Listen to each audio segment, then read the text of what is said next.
Hər kəsi salamlayıram. Elvin Podkast 3-cü buraxılışla qarşınızdayam. Əvvəlki podkastlar LinkedIn və juniorlar üçün bildiklərimdən məsləhətlər verməyə çalışdım. 3-cü buraxılış ümumi danışıq üzərinə olacaq. İş həyatından, biraz yenə LinkedIn-dən danışacağam. Amma LinkedIn-də post paylaşmaq, profil inkişaf elətdirmək yox da bəzi başqa şeylər. Belə deyə bilərik ki, LinkedIn-də bəzən postlar qarşıma çıxır və həqiqətən insanı məyus eləyir. Çünki müəyyən təcrübələri əldə etmiş şəxslər artıq deyirlər ki, bura sertifikat paylaşmaq yeri deyil, bura bu deyil, burada bunu paylaşmayın, burada onu paylaşmayın. Yəni hər kəsin öz LinkedIn səhifəsi mövcuddur. Hər kəs öz bildiyi kontentləri paylaşmaqda, necə deyirlər, azaddır. Yəni siz burada girib öz təcrübələrinizi də paylaşa bilərsiniz, öz şəkillerinizlə fərqli bir postda paylaşa bilərsiniz və yaxud da fərqli olaraq da sertifikatlarınızı paylaşa bilərsiniz. Yəni sizə nə maraqlıdır, onu paylaşa bilərsiniz. Ancaq bunu nəzərə alın ki, sizi gələcəkdə hər hansısa bir işə daxil olacaqsınız və işə daxil olanda sizin profilinizə bəlkə LinkedIn-dən baxıb təklif də edə bilərlər və yaxud da ki, şirkət HR-ı deyə bilər, baxım görün bu necə bir insandır. Yəni sizi gözdən salacaq postlar paylaşmamağa tövsiyə edirəm. Və həmçinin deyərdim ki, bəli, hal-hazırda iş tapmaq elə də asan deyil. Yəni iş tapdın, adam daxil olub uzun müddətlər işləmək istəyir və hazırda işlədiyi işlərdən çıxmaqdan çəkinir. Amma və lakin siz özünüzü universitet vaxtı və məzun olduqdan sonra belə iş həyatına hazırlasaz, deyə bilərəm ki, sizdə bu qorxu falan formalaşmayacaq. Çox rahatçılıqla gedib istədiyiniz işdə müəyyən maaşa işləyə bilərsiniz. Amma əmək bazarı reallığı var. Əlbəttə ki, kiçik maaş təklifi ilə çoxlu işlər görə bilərsiniz və uzun saatlar işləyə bilərsiniz. Elə yerlər olar ki, məsai yazmaz və məsaisiz işləməyə məcbur ola bilərsiniz. Bu əlbəttə ki, İlk başlarda hər şey yaxşı görsənəcək, deyəcəksiniz ki, iş tapdım, yaxşı şirkət falan filan. Ancaq bir müddətdən sonra siz burnout yaşamağa başlayacaqsınız. İş yükü və kənarda eşidəcəksiniz kimlərsə yaxşı maaş alır. Sonra junior mühəndis gələ bilər sizin yanınıza, yaxud da ki, başqa departamentə daha artıq maaşa. Bunlar artıq sizdə həvəs düşkünlüyü yaradacaq və siz deyəcəksiniz, onda məni doğru qiymətləndirmirlər və s. Yəni, tövsiyəm belə ola bilər ki, universitet vaxtından artıq əsas proqramlar AutoCAD-dır inşaat üçün və müəyyən Excel bilikləridir. Yəni, bunları bilsəz artıq junior kimi bir çox işlərin öhdəsindən gələrsiniz.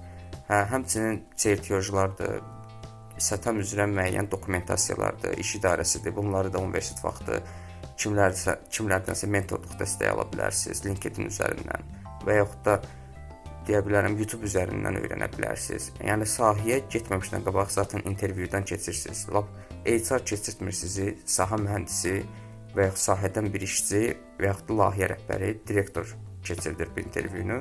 Artıq sizə suallar ünvanlayanda siz çox rahatçılıqla cavab versəz, çox rahatlıqla istədiyiniz maaşa bəlkə də başlaya bilərsiniz.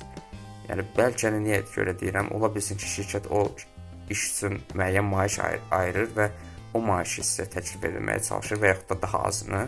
Amma siz öz biliyinizdən əmin olsanız və intervyuya getsəniz, çox rahatlıqla öz istədiyiniz maaşı ala bilərsiniz.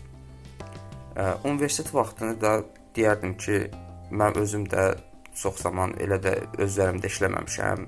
Sonlara doğru əsasən ixtisas fənlərində başladım həm öyrənməyə, həm fərqli bir şeylər sınamağa. Yəni, əgər Azərbaycan reallığını nəzərə alsaq, bəzən ola bilir ki, evdən dəstək olmaya bilər və yaxud da Azərbaycan reallığı nəyə görə dedim, ona gəlim, maaşla bağlı 300, 400, 500 manat aralığında gedib haradasa işləyə bilərsiniz və deyə bilərsiniz ki, əgər kirayə evdə qalırsa kirayə pulunu verim, gəzməyim üçün pul ayırım və gəncliyimi yaşamaq üçün pul yığım, belə deyək.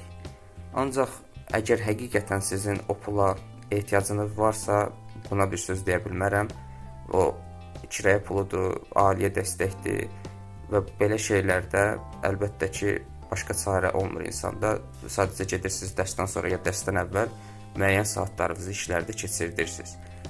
Ancaq yenə də həmin müddətdə ən az 1 saat da olsa yatmamışdan əvvəlmi deyim, səhərmi yuxunuza biraz haram qatıb tez qalxıb da bir şeylər eləməkmi deyim, bunun sizə gələcəkdə çox faydası ola bilər. 1 saatlıq hər hansısa bir istədiyiniz sahə üzrə biliklər əldə eləmək davamlı şəkildə. Davamlılıq əsasdır. Yəni bir gün eləyim, bir gün eləməyim, artıq öyrəndikləriniz də yadınızdan çıxacaq. Ancaq əgər iş eləməyə elə ehtiyacınız yoxdursa, ailə dəstək olursa, o zaman vaxtınızı boş yerə xərcləməməyinizi tövsiyə edirəm. Hətta deyərdim ki, LinkedIn üzərindən və yaxud da universitetin karyera şöbəsindən yaxınlaşıb da siz oradan dəstək ala bilərsiniz ki, pulsuz da olsa təcrübədən keçin. Siz artıq universitet vaxtından təcrübələrə başlasanız, həm sahə biliyiniz olacaq, həm staj olaraq artacaq və artıq bəlkə də elə universitet vaxtından junior olaraq bir pozisiya başlayıb, universiteti bitirinə qədər müəyyən işin, necə deyərlər, savadlı kadr halına gəlmiş olacaqsınız. Yəni, əlbəttə ki, bu sizdən asılıdır. Vaxt itirməməyə çalışın. Davamlı şəkildə zaten həftədə 2 saatdan çox xərcləsəniz öz gələcəyiniz üçün, sonda bunun bəhrəsini yeyəcəksiniz. Şirkətlər mövzusuna qayıdarsaq, deyərdim ki, hər işə girməmişdən qabaq şirkəti yaxşıca analiz edin. Hətta intervyudan keçsəniz belə işə girməyə tələsməyin. Bir baxın görün sahədə işlər necədir, əmək haqqı vaxtında verilirmi, iş saatları nə qədərdir, yoxsa müqavilə olaraq 9-6 ola bilər, ancaq 9-dan 9-a, 8-ə qədər işləyə bilərsiniz overtime və bunun əvəzində qarşılıq belə ala bilmərsiniz. Yəni bunları öncədən araşdırma edib öyrənməyinizi sizə tövsiyə edirəm. Vaxtınızı belə şeylərə xərcləsəniz və biraz gözünüz açıq olsanız, babalarımız demişkən göz açıq ol. Yəni göz açıqlıq inşaatda daha vacibdir, digər sahələrdə də deyə bilərəm vacibdir. Niyə görə? Çünki sizi aldatmağa çalışsalar belə siz aldanmırsınız. Siz bazardakı yerinizi bilirsiniz və bazardakı yerinizi biləndə artıq sizə 500-600 manat təklif eləməyə özləri çəkinəcək.